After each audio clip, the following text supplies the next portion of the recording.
या पांढऱ्या शुभ्र साखरेच्या गाठी फक्त 3 साहित्य वापरून बनवलेला आहे, तेही अगदी सहज सोप्या पद्धतीने।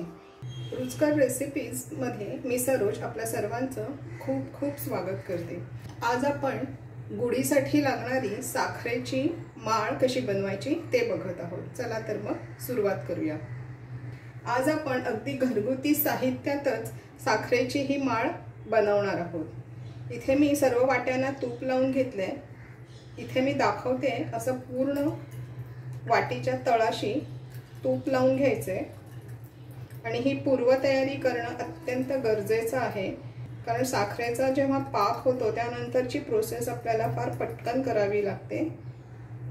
याच पद्धतीने मी सर्व वाट्यांना तूप लावून घेतले।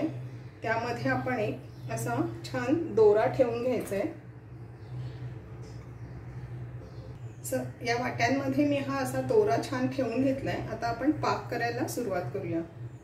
इथे मी गॅसवर हे पातेलं ठेवलंय। यामध्ये 1 वाटी साखर घालून घ्यायची आहे आणि त्यामध्ये आपण पाव कप, त्याच वाटीने पाव वाटी मी पाणी घालून घेतलेलं आहे।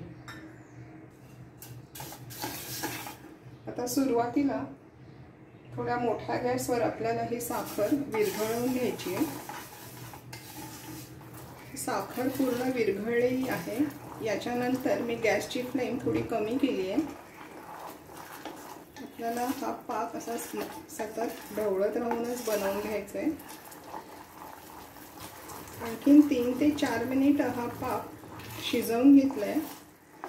आपण थोडा पाक चेक करून बघू। इथे मी पांढऱ्या शुभ्र साखरेच्या गाठी बनवते। यामध्ये तुम्हाला हवा असेल तर तुम्ही रंग वापरू शकता। हा पाक ओघळतोय, पण अगदी सहज ओघळत नाहीये। आता या स्टेजला आपल्याला यामध्ये तूप घालून घ्यायचं आहे। या साखरेच्या गाठी बनवताना आपण सोडा किंवा इनोचा वापर करणार नाही आहोत। आपण इथे फक्त अर्धा टीस्पून साजूक तूप घालून घेणार आहोत।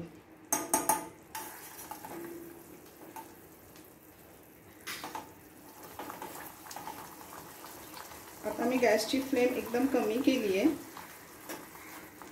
आणखीन 1-2 मिनिट हा पाक आपण शिजवून घेऊ।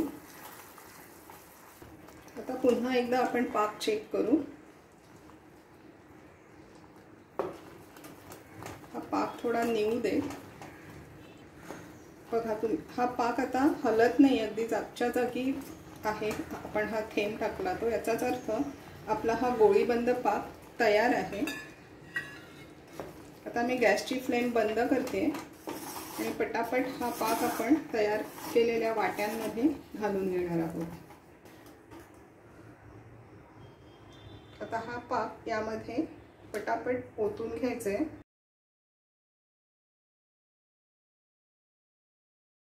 सगळ्या वाट्यांमध्ये हा पाक मी ओतून घेतलाय। आता अर्धा तास आपण या वाट्या अशाच सेट व्हायला ठेवून देऊ। अर्धा तास झालाय। आपण या गाठी वाटीतून सोडवून घेऊया। अगदी हाताने थोडं असं केलं तरी या वाटीतून अगदी सहजगत्या निघतायत। सगळ्या आधी आपण वाटीतून सोडवून घेऊ।